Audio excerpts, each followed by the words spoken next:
السلام علیکم۔ پنجاب میڈیا ایسوسی ایشن کے پلیٹ فارم سے ڈاکٹر ظفر جازی بات سے مخاطب۔ سامعین، پاکستان کے شہری ہونے کی حیثیت سے ہم بڑے فخر سے یہ بات کہتے ہیں کہ ہم پاکستانی ہیں۔ یقیناً ہمیں اس بات پر فخر ہونا بھی چاہیے، کیونکہ پاکستان انتھک قربانیوں، محنتوں اور جدوجہد کے بعد حاصل کیا گیا۔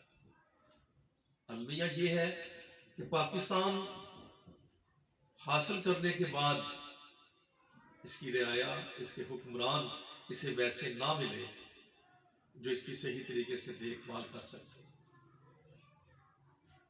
پچھلی ویڈیو میں بھی میرا یہی ٹاپک تھا کہ بے حسی کا گراف دن بدن بڑھتا جا رہا ہے اور مہنگائی کا تعلق بھی بے حسی سے ہے۔ کچھ مہنگائی حکمرانوں نے کی اور کچھ دکاندار اپنی من مرضی سے کر رہے ہیں۔ مقررہ ریٹ جو گورنمنٹ نے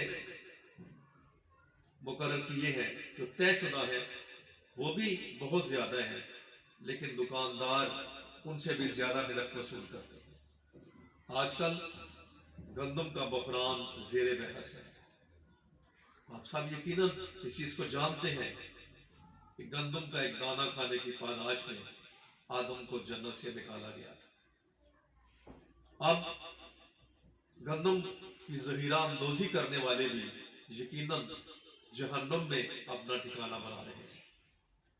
کتنے اچھے وہ دور تھے، کتنے اچھے وہ دن تھے جب حکمران اپنی سہولت سے زیادہ اپنی رعایا کے بارے میں سوچتے تھے۔ کہتے ہیں کہ کتنے سکھ چین سے جیون یہ بتاتے ہم بھی، کتنے سکھ چین سے جیون یہ بتاتے ہم بھی، گر ابو بکر سا عثمان سا والی ہوتا اور شان فاروق کے ہر ایک کو مہیا کرتے، شان فاروق کے ہر ایک کو مہیا کرتے، ان کی بستی میں جو گھر گیہوں سے خالی ہوتا۔